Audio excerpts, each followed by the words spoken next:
Breaking చూస్తున్నాం. బొత్స సత్యనారాయణకు brain stroke వచ్చినట్టుగా తెలుస్తోంది. అర్ధరాత్రి హైదరాబాద్ కు ఆయన్ని తరలించారు. ప్రస్తుతం సిటీ న్యూరో హాస్పిటల్లో చికిత్స కొనసాగుతోంది. ఆరోగ్య పరిస్థితి నిలకడగా ఉందని చెబుతున్నారు డాక్టర్లు. ప్రమాదం ఏమీ లేదని చెబుతూ ఉన్నారు. అర్ధరాత్రి ఆయన్ను ట్రీట్మెంట్ కు సంబంధించి హైదరాబాద్ కు తరలించారు.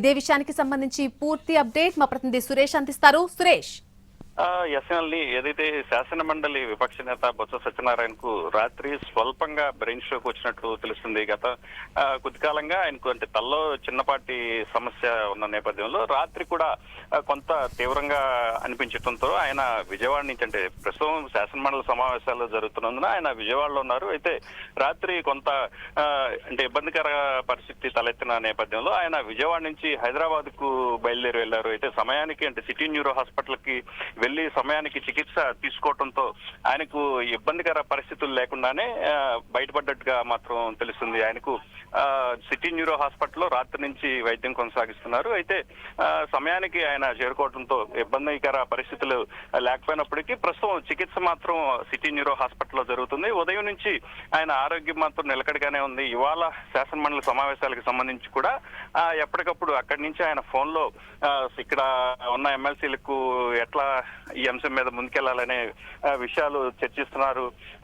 దిశానిర్దేశం చేస్తూ ప్రస్తుతం ఇక్కడ ఏదైతే ఉదయం నుంచి ఇక్కడ మండలిలో చోటు చేసుకున్న పరిణామాల నేపథ్యంలో ఎప్పటికప్పుడు ఇక్కడ ఎమ్మెల్సీలు కూడా ఆయనతోటి టచ్ లో ఉంటూ ఇక్కడ జరుగుతున్న పరిణామాలు ఆయనకి చెప్తున్న నేపథ్యంలో ఆయన కూడా ఏం చేయాలనే అంశాలపై వీళ్ళతో మాట్లాడుతున్నట్లు మాత్రం తెలుస్తుంది. అయితే ప్రస్తుతం ఇబ్బందికర పరిస్థితులు లేనప్పటికీ డాక్టర్ల కేరింగ్ లోనే ఆయన వైద్యం కొనసాగుతున్న పరిస్థితి అయితే ఉంది.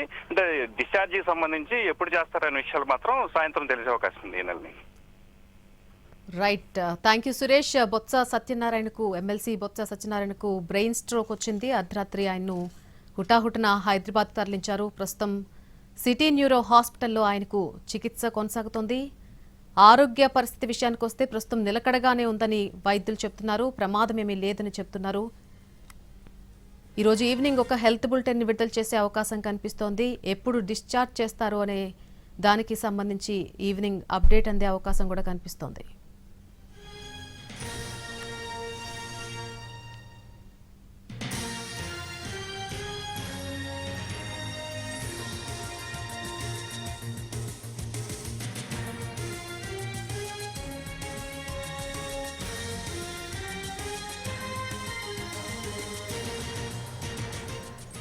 ఎమ్మెల్సీ బొత్స సత్యనారాయణకు బ్రెయిన్ స్ట్రోక్ వచ్చింది. అర్ధరాత్రి ఆయన్ని హుటాహుటిన హైదరాబాద్ కు తరలించారు.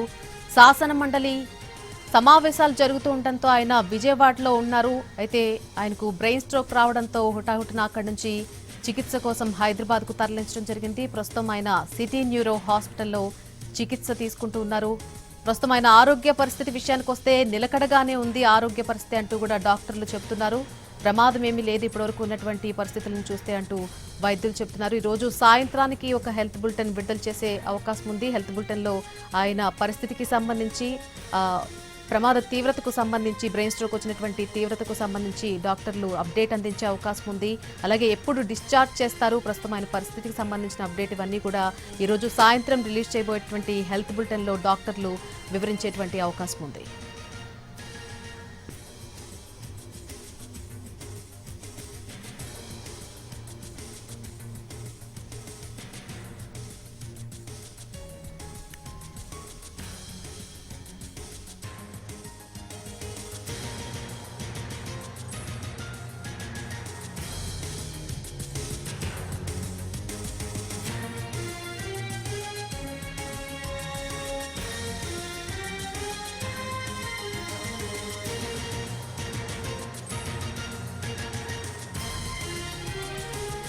నిన్న అర్ధరాత్రి ఆయనకు ఒక్కసారిగా బ్రెయిన్ స్ట్రోక్ వచ్చినట్టుగా కుటుంబ సభ్యులు చెప్తున్నారు.